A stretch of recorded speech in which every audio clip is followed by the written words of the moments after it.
E até hoje há muita discussão sobre o que é inflação. Várias escolas econômicas costumam chamar a inflação de coisas diferentes. Alguns apontam a inflação é a subida dos preços. Para os austríacos é só consequência. E você é mestre em economia pela escola austríaca, Ulrich. Você acha que as criptomoedas ensinaram o mundo o que é inflação? Porque a gente acabou de ver que Luna passou a não valer nada porque inflacionaram demais a moeda. Então, para quem acompanha o mundo cripto, fica óbvio. Mas para o mundo das moedas fiduciárias, o pessoal nem enxerga como tão óbvio assim. Você acha que a definição de inflação está mais clara agora?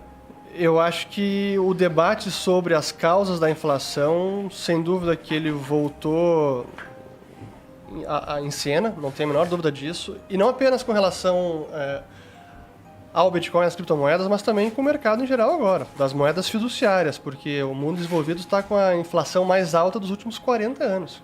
Estados Unidos, Europa, Inglaterra. Então, qual é a causa dessa inflação? Isso é importante se perguntar. Mas ainda seguimos nos debates, e ontem mesmo eu estava assistindo, anteontem, o presidente do Banco da Inglaterra dizendo que a inflação é uma questão de choque energético.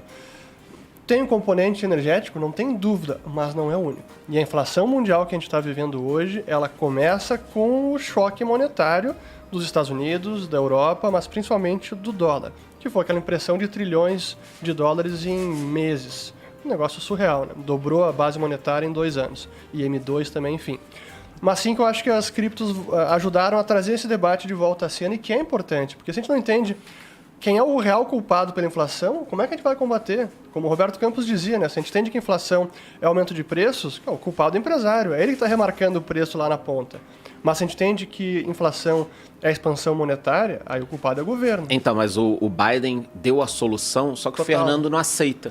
A solução do Biden era aumentar os impostos. Brilhante, Aí o né? Fernando não aceita. Mas eu estou em boa companhia, porque nem o Jeff Bezos aceitou essa. Né? Ele foi lá isso é. retweetou... Eu vi que ele tava putíssimo, né? Claro. Esse é o problema da inflação, de não entender a real causa da inflação e usá-la politicamente faz com que os governos adotem as medidas mais estapafúrdias e agravem os problemas gerados pela inflação que foi gerada por eles mesmos. Então é o ciclo do intervencionismo. Né? Não, se a gente for ver na hora que você aumenta impostos para os empresários, que são responsáveis por aumentar a oferta das coisas, você atrapalha o aumento da oferta, que poderia ser algo que seguraria a inflação. Porque já que você oferta mais bens, a competição faz o preço deles acabar caindo. Só que enquanto você falava isso, eu me lembrei de um discurso que eu vi do Alberto Fernandes, presidente da Argentina. E ele falando sobre o problema da inflação. Ele falou várias coisas de inflação lá já, falou que era um problema de empatia, das pessoas estarem subindo os preços.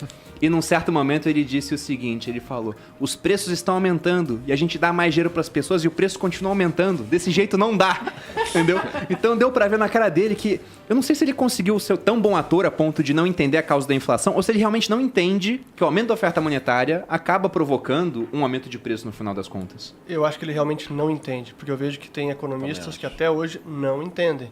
Tem um filósofo do kirchnerismo, que é o Ricardo Frost, se não me engano é o nome dele, que dizia que a inflação é resultado da felicidade, que na alegria da população eles estão dispostos a pagar mais pelas coisas. Ah, claro.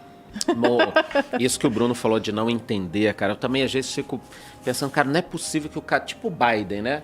Mas então, explica aí rapidinho de uma maneira simples, porque o Bruno falou aqui, né, que aumento da oferta monetária acaba ocasionando a inflação. Mas tem um outro jeito de explicar? Tem. Assim? Tem. Um jeito muito fácil usando essas 2 pizzas aqui. Fechado. Boa. Essas 2 pizzas custam cada pizza R$10, beleza?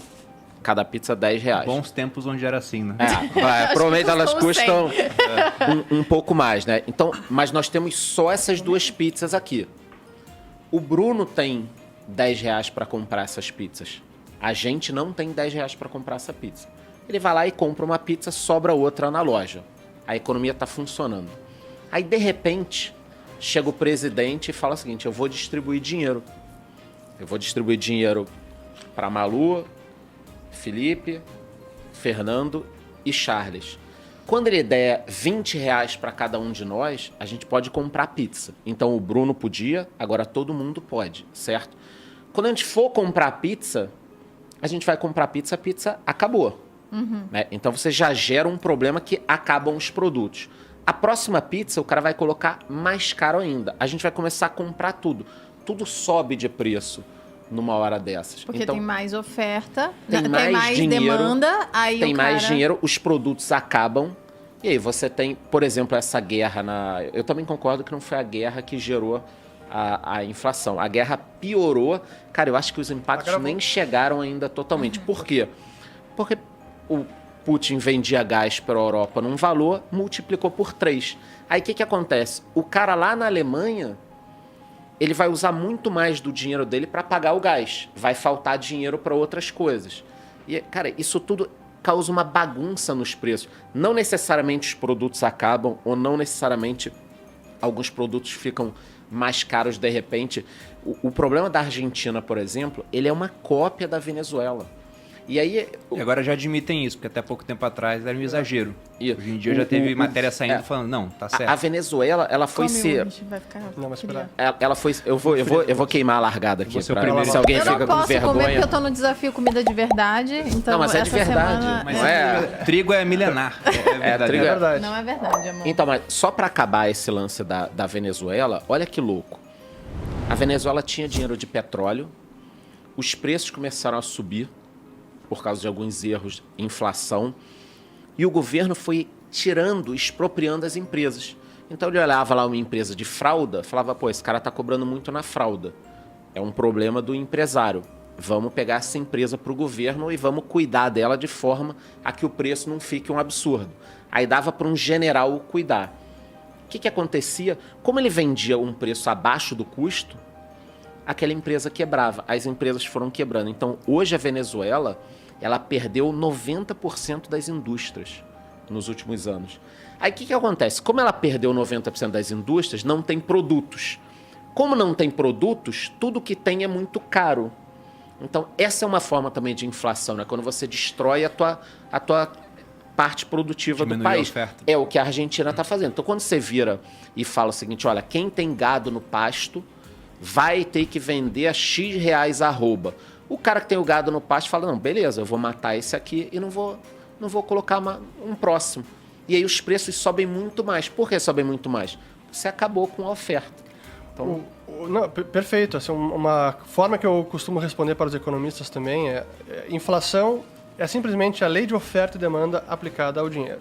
Inclusive, só um adendo, quando você falou que o cara tatuou Luna no braço, eu sempre brinco que quer tatuar alguma coisa, é curva de oferta e demanda. Isso é que é eterno. Exatamente. Cripto é muito moderno.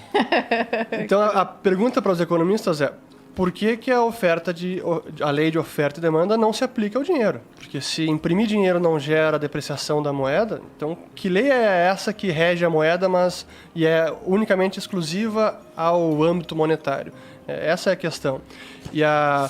Mas é importante notar que a inflação, ou a perda de poder de compra da moeda, costuma ser dois fenômenos ao mesmo tempo. É a demanda caindo, a demanda pela moeda, e o aumento da quantidade dela também.